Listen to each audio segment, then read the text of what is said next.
नमस्कार, मैं डॉक्टर सुधाकर सिंह, सहायक प्राध्यापक चंद्रभानु गुप्ता कृषि स्नातकोत्तर महाविद्यालय पक्षी का तालाब लखनऊ।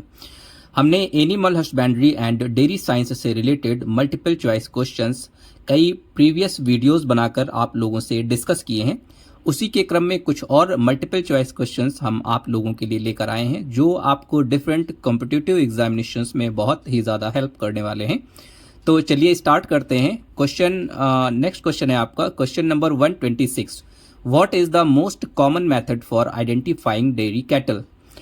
इसका मतलब यह है कि डेयरी मवेशियों की पहचान करने की सबसे सामान्य विधि क्या है। इसके ऑप्शंस हैं option A branding, option B ear tagging, option C tattooing, option D microchip implants. तो सबसे अच्छी जो पहचान करने की विधि है वो है ईयर टैगिंग। तो आपका क्वेश्चन नंबर 126 जो है उसका जो ऑप्शन है option B ear tagging is the right answer. Next question है आपका question number 127। Which of the following is not a disease of dairy cattle. इसका मतलब यह है कि निम्नलिखित में से कौन सा रोग डेयरी मवेशियों का नहीं है।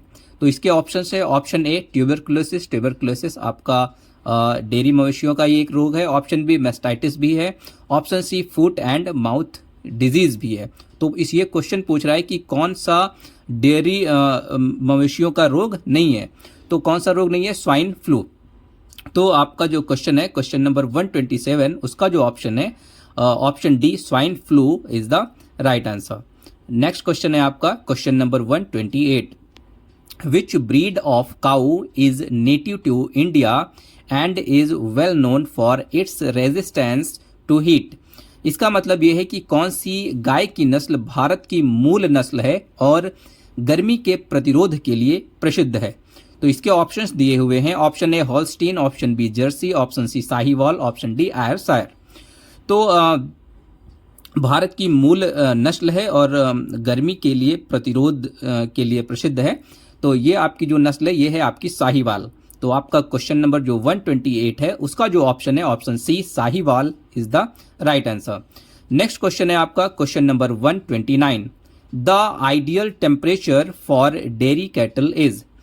इसका मतलब यह है कि डेयरी मवेशियों के लिए आदर्श तापमान क्या होता है। इसके ऑप्शन दिए हुए हैं option A 10 to 20 degree centigrade, option B 20 to 30 degree centigrade, option C 30 to 40 degree centigrade, option D 40 to 50 degree centigrade.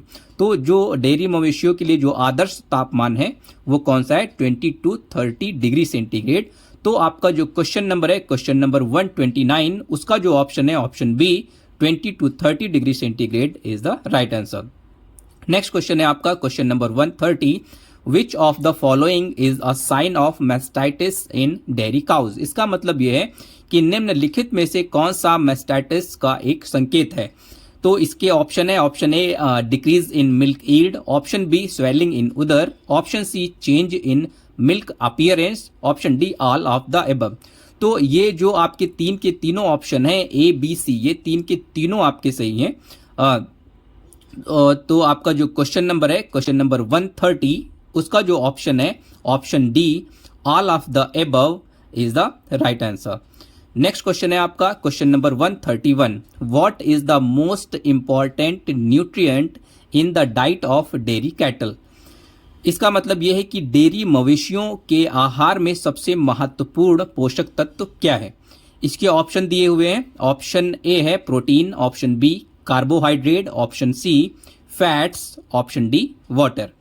तो डेयरी मवेशियों के आहार में सबसे महत्वपूर्ण जो पोषक तत्व है वो पोषक तत्व कौन सा है? वो पोषक तत्व है आपका water. Water is the most important. तो आपका जो क्वेश्चन है क्वेश्चन नंबर 131 उसका जो ऑप्शन है option D water is the right answer. Next question है आपका question number 132। Which disease can be prevented by vaccination in dairy cattle. इसका मतलब यह है कि कौन सा रोग डेयरी मवेशियों में टीकाकरण द्वारा रोका जा सकता है। इसके ऑप्शन है option A rabies, option B foot and mouth disease, option C tuberculosis, option D all of the above. तो टीकाकरण के द्वारा मवेशियों में आपका कौन सा रोग रोका जा सकता है? वो रोग आपका है फुट एंड माउथ डिजीज। तो आपका क्वेश्चन नंबर 132 जो है उसका जो ऑप्शन है option B foot and mouth disease is the right answer. Next question है आपका question number 133, the stress cycle in dairy cows is the. इसका मतलब यह है कि डेयरी गायों में स्ट्रेस साइकिल क्या है। इसके ऑप्शन है option A reproductive cycle, option B milk production cycle, option C growth cycle, option D eating cycle. तो डेयरी गायों में स्ट्रेस साइकिल क्या है, वो आपका क्या है, वो रिप्रोडक्टिव साइकिल होता है, प्रजनन चक्र होता है। तो आपका जो क्वेश्चन नंबर है क्वेश्चन नंबर 133 उसका जो ऑप्शन है ऑप्शन ए रिप्रोडक्टिव साइकिल या प्रजनन चक्र is the right answer. Next question है आपका question number 134, the average length of the stress cycle in dairy cows is. इसका मतलब यह है कि डेयरी गायों में स्ट्रेस साइकिल की औसत लंबाई कितनी होती है, कितने दिन तक ये साइकिल चलता है। तो इसके ऑप्शन दिए हुए option A 18 to 24 days, option B 20 to 28 days, option C 25 to 35 days, option D 35 to 45 days. तो इसका जो ऑप्शन है ऑप्शन बी 20 to 28 डेज ये सही है। तो आपका जो क्वेश्चन है क्वेश्चन नंबर 134 उसका option B 20 to 28 days is the right answer. Next question है आपका question number 135, the dry period in dairy cows is crucial for. इसका मतलब यह है कि डेयरी गायों में ड्राई पीरियड क्यों महत्वपूर्ण होता है। तो इसके ऑप्शंस दिए हुए हैं option A milk production, option B rest and recovery of the udder, option C breeding, option D digestive health. तो ड्राई पीरियड का इंपॉर्टेंस क्यों है, वो इसलिए है कि rest and recovery of the udder का विश्राम और पुनः संचार। तो आपका क्वेश्चन नंबर जो 135 है उसका जो ऑप्शन है option B rest and recovery of the udder is the right answer. Next question है आपका question number 136, what is the ideal age for first calving in dairy cows. इसका मतलब यह है कि डेयरी गायों में पहले बछड़े के जन्म के लिए आदर्श उम्र क्या होती है। इसके ऑप्शन है option A 10 to 12 months, option B 15 to 18 months, option C 24 to 30 months, option D 36 to 40 months. तो डेयरी गायों में पहले बछड़े के जन्म के लिए जो आदर्श उम्र होती है वो होती है 15 to 18 मंथ्स। तो आपका क्वेश्चन नंबर 136 जो है उसका जो ऑप्शन है option B 15 to 18 months is the right answer. Next question है आपका question number 137, which of the following is a by product of milk processing. इसका मतलब यह है कि दूध प्रसंस्करण का एक उपोत्पाद कौन सा है। तो इसके ऑप्शंस दिए हुए हैं option A butter, option B cheese, option C yogurt, option D all of the above. तो जो दूध प्रसंस्करण का जो एक उपोत्पाद है वो आपका कौन है, ये तीन के तीनों हैं आपके जो ऑप्शन दिए हुए हैं ऑप्शन ए बी सी, मक्खन, पनीर और दही। तो आपका जो क्वेश्चन है 137 उसका जो ऑप्शन है option D is the right answer. Next question है आपका question number 138, the breed of cattle known for it's heat resistance and high milk yield is. इसका मतलब यह है कि गाय की नस्ल गर्मी के प्रतिरोध और उच्च दूध उत्पादन के लिए प्रसिद्ध है, वह कौन सी है। तो इसके ऑप्शन दिए हुए हैं option A Sahiwal, option B Holstein, option C Ayrshire, option D Charolais. तो जो गर्मी के प्रतिरोध और उच्च दूध उत्पादन के लिए जो प्रसिद्ध है वो आपकी नस्ल कौन सी है, साहीवाल। तो आपका क्वेश्चन नंबर 138 का जो ऑप्शन है option A Sahiwal is the right answer. Next question है आपका question number 139, the main function of the small intestine in cattle is to. इसका मतलब यह है कि गायों में छोटे आंत का मुख्य कार्य क्या है। तो इसके ऑप्शन दिए हुए हैं option A absorb nutrients, option B digestion of proteins, option C fermentation of fibres, option D storage of undigested food. तो जो स्मॉल इंटेस्टाइन का जो मेन वर्क होता है वो पोषक तत्वों का अवशोषण होता है। तो आपका जो क्वेश्चन नंबर 139 है उसका जो ऑप्शन है ऑप्शन ए एब्जॉर्ब न्यूट्रिएंट्स या पोषक तत्वों का अवशोषण is the right answer. Next question है आपका question number 140, the primary function of the large intestine in dairy cattle is to. इसका मतलब यह है कि डेयरी मवेशियों में बड़ी आंत का प्राथमिक कार्य क्या होता है। इसके ऑप्शन दिए हुए हैं। ऑप्शन ए है absorb water and electrolytes, option B absorb nutrients, option C store fats, option D digest proteins. तो बड़ी आंत का जो मुख्य कार्य है वो है आपका एब्जॉर्ब वाटर एंड इलेक्ट्रोलाइट्स।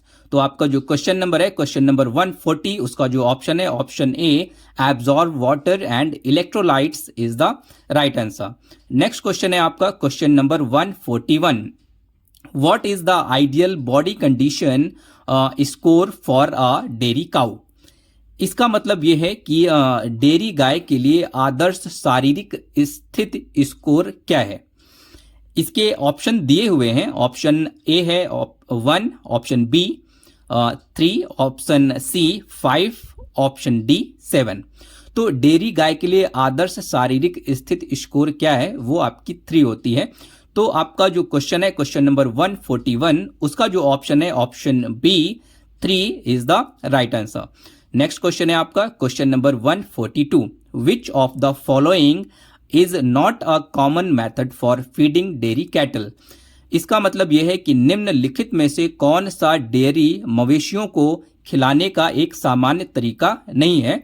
इसके ऑप्शन दिए हुए हैं। ऑप्शन ए है total mixed ration, option B free choice feeding, option C green fodder feeding, option D grain only feeding. तो इसका जो ऑप्शन है option D grain only feeding is the right answer. Question number 142 जो है उसका जो option है option D grain only feeding is the right answer. Next question है आपका question number 143, the most common breed of buffalo in India is. इसका जो मतलब है भारत में सबसे सामान्य भैंस की नस्ल कौन सी है। इसके ऑप्शन दिए हुए हैं। Option A Murrah, option B Jafarabadi, option C Bhadawari, option D Mehsana. तो भारत में सबसे सामान्य जो भैंस की नस्ल है वो कौन सी है, मुर्रा, जिसको हम लोग क्या बोलते हैं, मुर्रा। तो आपका जो क्वेश्चन है क्वेश्चन नंबर 143, उसका जो ऑप्शन है option A Murrah, Murrah is the right answer. Next question है आपका question number 144, the term bovine refers to. इसका मतलब यह है कि बोवाइन का जो शब्द का जो मतलब है वो क्या होता है। तो इसका मतलब क्या है, इसके ऑप्शन दिए हुए हैं। Option A cattle, option B sheep, option C जो दिया हुआ है वो है गोट्स, ऑप्शन डी जो दिया हुआ है वो आपका क्या है, पिग्स। तो बोवाइन का जो शब्द का जो मतलब होता है वो क्या होता है, वो होता है कैटल। बोवाइन का शब्द का जो मतलब होता है वो होता है कैटल। तो आपका जो क्वेश्चन है क्वेश्चन नंबर 144 जो है उसका जो ऑप्शन है option A cattle, cattle is the right answer. Next question है आपका question number 145, the ideal water intake for a dairy cow per day is. इसका मतलब क्या है, इसका मतलब है कि डेयरी गाय के लिए प्रतिदिन आदर्श पानी की खपत कितनी होती है। इसके ऑप्शन दिए हुए हैं। ऑप्शन ए है 30 to 50 litres, option B 60 to 80 litres, option C 100 to 120 litres, option D 150 to 200 litres. तो डेयरी गाय के लिए प्रतिदिन आदर्श पानी की खपत कितनी है, 60 to 80 लीटर्स। तो आपका जो क्वेश्चन है क्वेश्चन नंबर 145, उसका जो ऑप्शन है option B 60 to 80 litres is the right answer. Next question है आपका question number 146, the common method for providing vitamin D to dairy cattle is through. इसका मतलब यह है कि डेयरी मवेशियों को विटामिन डी प्रदान करने का सामान्य तरीका क्या है। इसके ऑप्शन दिए हुए हैं। ऑप्शन ए है sunlight exposure, option B feed supplements, option C injection, option D all of the above. तो डेयरी मवेशियों को विटामिन डी जो प्रदान करने का सामान्य तरीका है वो आपके के तीनों ऑप्शन सही हैं, ऑप्शन ए, बी और सी। तो आपका जो क्वेश्चन है क्वेश्चन नंबर 146, उसका जो ऑप्शन है option D all of the above is the right answer. Next question है आपका question number 147, the process of rumination in cattle refers to. इसका मतलब यह है कि गायों में रूमिनेशन प्रक्रिया का क्या मतलब होता है। तो गायों में जो रूमिनेशन प्रक्रिया का जो मतलब होता है वो होता है regurgitation of food and chewing again. इसका मतलब ये है कि भोजन को फिर से मुंह में लाकर चबाना, ये आपका रुमिनेशन कहलाता है। तो आपका जो क्वेश्चन है, क्वेश्चन नंबर 147, उसका जो ऑप्शन है option B is the right answer. इसके बाद आपका नेक्स्ट क्वेश्चन आता है, question number 148। The digestive system of a cow is best suited for digesting. इसका मतलब यह है कि गायों का पाचन तंत्र किसके पाचन के लिए सबसे उपयुक्त है। इसके ऑप्शन दिए हुए हैं, option A grains, option B cellulose, option C sugars, option D fats. तो जो गायों का जो पाचन तंत्र होता है वो किसके पाचन के लिए सबसे उपयुक्त होता है, वो सेल्यूलोज के पाचन के लिए सबसे ज़्यादा उपयुक्त होता है। तो आपका जो क्वेश्चन नंबर दिया हुआ है, क्वेश्चन नंबर 148, उसका जो ऑप्शन है option B cellulose is the right answer. इसके बाद आपका नेक्स्ट क्वेश्चन आता है, question number 149। The most common disease in dairy cattle related to metabolism is. इसका मतलब यह है कि डेयरी मवेशियों में सबसे सामान्य चयापचय संबंधी रोग कौन सा है। इसके ऑप्शन दिए हुए हैं, ऑप्शन ए है bloat, option B ketosis, option C mastitis, option D tuberculosis. तो डेयरी मवेशियों में सबसे सामान्य चयापचय संबंधित रोग कौन सा है, वो आपका है केटोसिस। तो आपका जो क्वेश्चन है, क्वेश्चन नंबर 149, उसका जो ऑप्शन है option B ketosis is the right answer. इसके बाद नेक्स्ट क्वेश्चन आता है आपका, question number 150। The best time for artificial insemination in dairy cows is. इसका मतलब यह है कि डेयरी गायों में कृत्रिम गर्भाधान के लिए सबसे अच्छा समय कब होता है। इसके ऑप्शन दिए हुए हैं, during estrus, option B during pregnancy, option C after calving, option D during dry period. ठीक है, तो आर्टिफिशियल इंसेमिनेशन के लिए जो सबसे बेस्ट टाइम होता है वो कौन सा होता है, वो होता है ड्यूरिंग एस्ट्रस। तो आपका जो क्वेश्चन है, क्वेश्चन नंबर 150, उसका जो ऑप्शन है option A during oestrus, oestrus के दौरान is the right answer. Thank you.